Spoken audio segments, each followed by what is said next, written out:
A very good evening to the learned audience. I'm Shoma Samantha, and I'm working as a trademark attorney and a copyright specialist with Ellis Davar and Company since last 6 years. Ellis Davar and Company was established in the year 1932, and since then it has become the most trusted IP law firm in India. Ellis Davar and Company has offices in Kolkata, Delhi, and Bangalore. I would like to take this opportunity to thank WIPF team for giving us this wonderful platform to make a presentation on intellectual property rights. Today in my presentation, I will be taking you through the concept of copyright, fair dealings, and risks attached to it. Now to start with, we have to understand what is copyright. Copyright is a right which is given by law to the creator of an original work.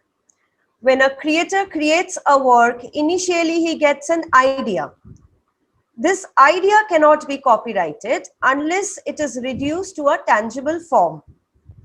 Copyright generally covers on how an idea is expressed rather than the actual idea itself. Now, in order to qualify for copyright protection, an originally created work must exist in a tangible form.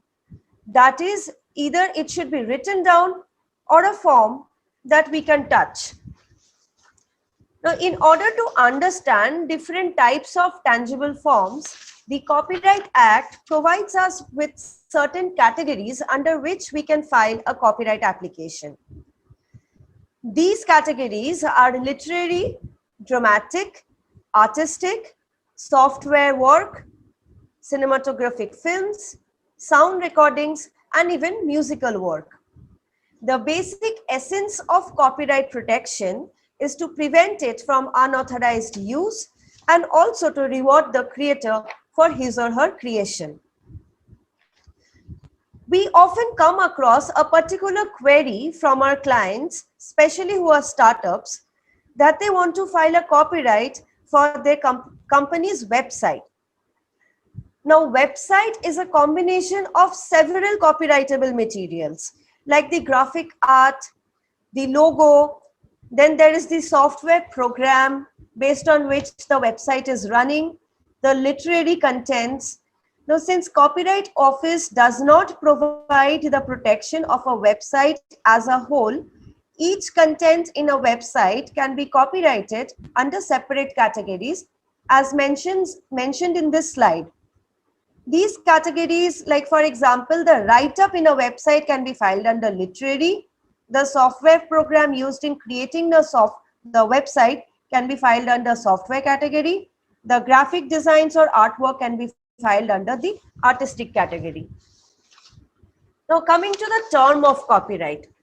In case of literary work or musical or artistic work other than photograph though, copyright protection is granted for a period which may extend throughout the lifetime of the author and 60 years from the year in which the author dies. And in case of cinematographic films, sound recordings, photographs, posthumous publications, pseudonymous publications, or for any work of government, copyright protection is granted for a period of 60 years from the date of publication. Now, after having an idea about the term of copyright, it is important that we understand who is the first owner of copyrighted work. This is given under section 17 of the Act. The author or creator is always the first owner of the copyright. However, in case of a cinematographic film, the producer is always the first owner of copyright.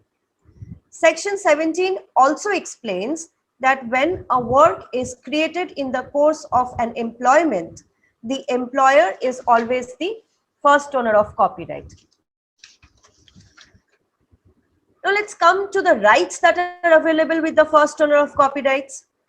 Copyright comprises of bundle of rights which exist in various types of work. As mentioned before, these works are literary, dramatic, musical, sound recording, artistic, cinematographic film, or even computer programs. The rights are vested usually with the first owner of copyright, or it can also be exercised by any person who is duly authorized or licensed by the first owner of copyright.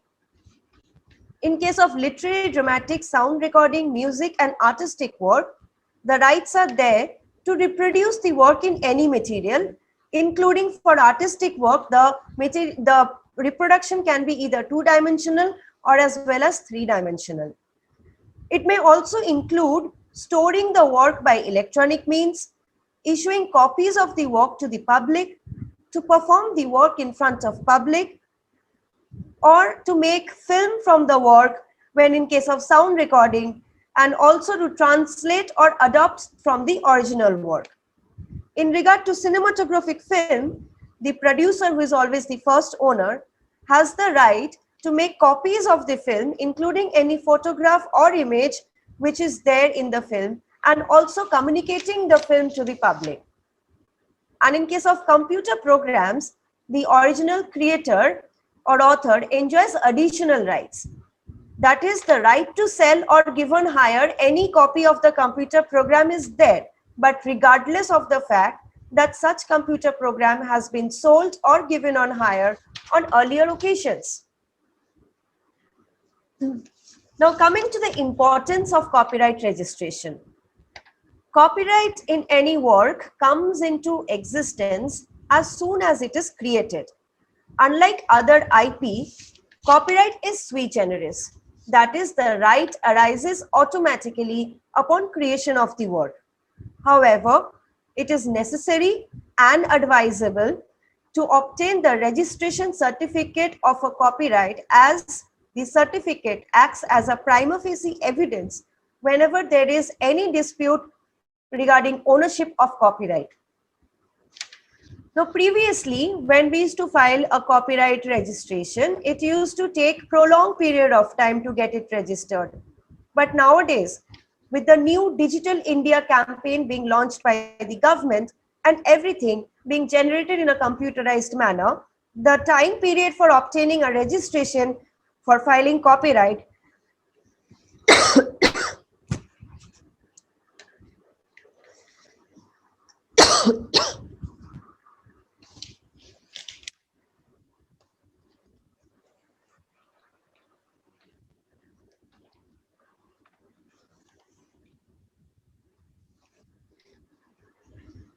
now previously, when we used to file for copyright applications, it used to take prolonged period of time to get it registered. But nowadays, with the new Digital India campaign being launched by the government and everything being operationalized in a computerized manner, the time period for obtaining a registration certificate for filing of the copyright has drastically reduced to 4 to 5 months.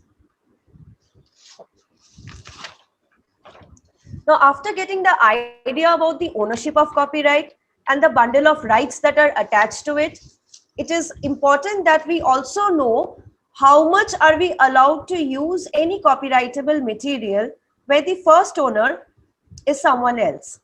Here comes the doctrine of fair use, which is given under section 52 of the Act.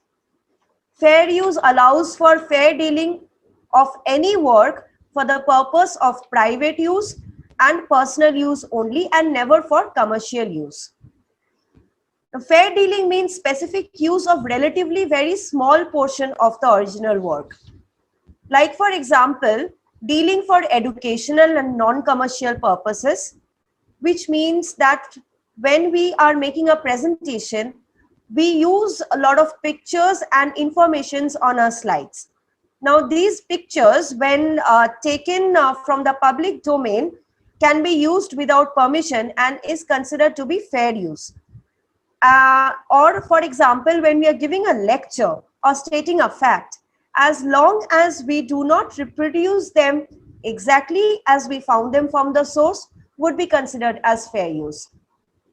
Also, writing criticism or review of any original work is considered to be fair use. or reporting of any current events by way of summarizing it in your own words is also considered to be fair use. Now here one question arises that whether reposting of any original work on the social media without the intention of advertising or commercial gain would consist fair use or fair dealing.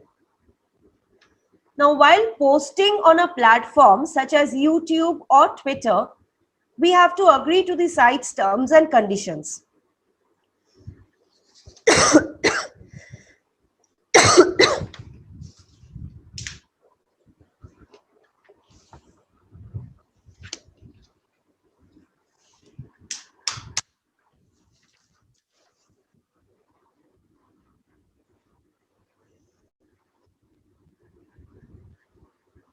Now, here a question arises whether reposting any original work on social media without the intention of advertising or commercial gain would consist of fair use or fair dealing. Now, while posting on a platform such as YouTube or Twitter, we have to agree to the site's terms and conditions, which give the site a license to use or circulate the work. Here we have to keep in mind that giving license or assigning the work does not take away the ownership of copyright from its first owner or original creator. Most importantly, by agreeing to the terms and conditions, it is allowing other users to share the work within the same platform. But this sharing of a work by others has to be with attributes. If someone merely copies the work without any attribution and posts them in their own feed or somewhere outside the social media, it would not be considered to be fair dealing or fair use of the original work. Courts have held that mere act of posting a photograph online is not transformative. Users should post only creative works that are in the public domain. Works that qualify for fair use, works for which they have received the permission of the original owner. Therefore, it is very important to post an original work on social media with the copyright notice. Coming to some of the notable judgments on fair use, where the basic principle of fair use was established, that is in Blackwood and Sons and others versus in Parasuraman and others. It was held by Madras High Court that in order to constitute a fair dealing, there must be no intention on the part of the alleged infringer to compete with the copyright holder and to derive profit from such competition, and also the motive must not be improper. And in another case, Civic Chandran versus Amini Amma, this is a case which involves a parody of a song.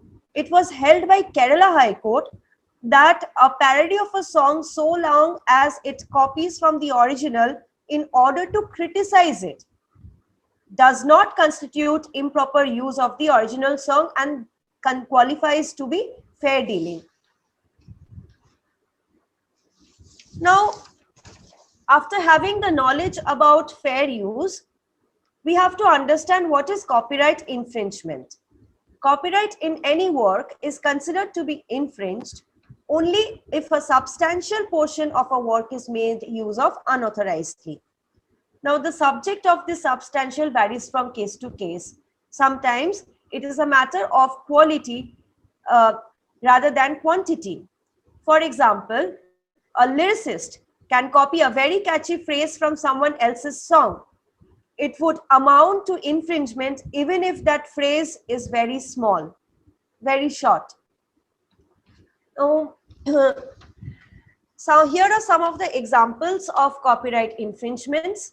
That is making infringing copies for sale or hire, or selling or letting them for hire, permitting any place for performance of work in public where such performance constitutes infringement of copyright, distributing infringing copies for the purpose of trade or to such an extent so as to affect prejudicially the interest of the owner of copyright, and also public exhibition for infringing copies by way of trade.